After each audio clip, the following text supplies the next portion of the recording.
The body corporate manager is defined as a person engaged to supply administrative service to the body corporate and also in some cases to carry out the functions of the committee.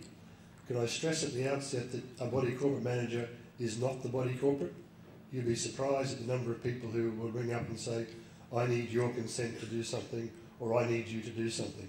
That's not the body corporate manager's role. We can facilitate that, but we have to take instructions from the owners, and that's usually done through the committee. So if people are looking for consent for, say, a pet or an air conditioner, they can come to us to get the forms and the information, but we do not have, or a body corporate manager, I should say, does not have any power to make a decision and say, yes, you can have that, or no, you can't. That all falls back to the committee.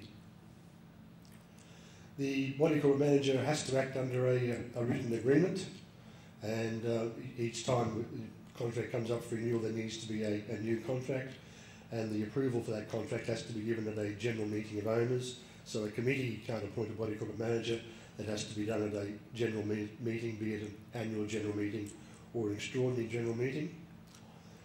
Any decision that's made by the body corporate manager that is inconsistent with a decision made by the committee is void. So it gets back to the fact that we can't manage the place and do what we want to do. We have to take instructions from the committee.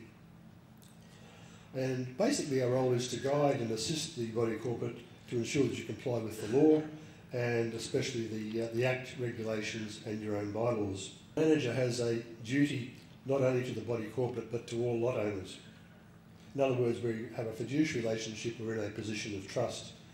We can't favour a lot owner over other lot owners or a group of lot owners over another group of lot owners.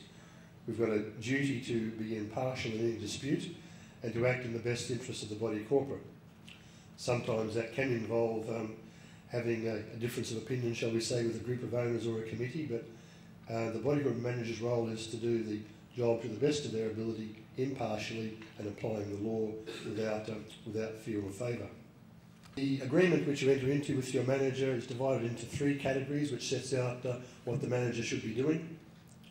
They come under the topics of secretarial, financial and administrative, and your handouts will detail what those various items are. Under financial, the task we are appointed to do is to prepare a draft budget. Can I stress that it's only a draft budget that your manager prepares? Again, we get calls saying, you've increased our levies. We have no power to increase the levies. All the manager does is prepare a draft budget, which then goes usually to the committee.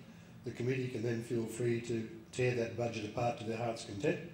They then come up with a budget which they are prepared to take to the owners, and at the annual general meeting, the owners decide whether or not they want to adopt that budget. So it's in effect a 3-part process, although with some smaller schemes often the committee will just rubber stamp the budget, but it's not the body corporate manager's budget, it's at the end of the day it's the owner's budget. Another point which I'll direct your attention to is amongst those secretarial, financial and administrative items, there is no requirement there for your body corporate manager to get involved in maintenance. That's not one of the designated roles. There are some managers out there who don't do maintenance. For our part, we do try and assist with maintenance and attend to maintenance matters, because often we are the point of contact from either an owner or a resident, and some years ago we took the view, well, we are the people who owners come to, so we as an additional service will try to assist with maintenance matters, be it getting quotes or organising contractors. But in its purest sense, your body corporate manager doesn't do maintenance, and there are schemes that we manage where we have no involvement with maintenance at all, and that's particularly so with where there's a resident unit manager. As I've touched upon, we are to assist you with the law and the regulations, but that doesn't mean that your body corporate manager is the body corporate police. At Capital, we'll try and assist you to get the desired outcome, and there are situations that can arise where the procedures adopted by the body corporate do not, in our opinion, comply with the legislation. And a couple of examples of that is if The committee doesn't send out committee notices but uses the previous minutes to advise people of the dates, or if there's another procedure which doesn't, as I said, strictly comply.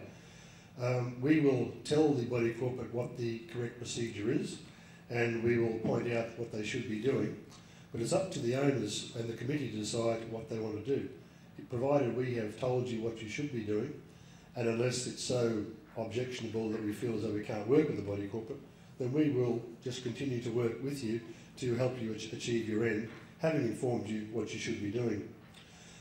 Two areas where we have to draw the line is where there are owners that are discriminated against, or where there's things that are being done by a body corporate that are so out of whack that it could result in fines or financial penalties. And we have on, I think, one occasion in 14 years, had to ask a body corporate to go elsewhere because we felt that what they were doing just was not in accordance with the legislation and was totally wrong.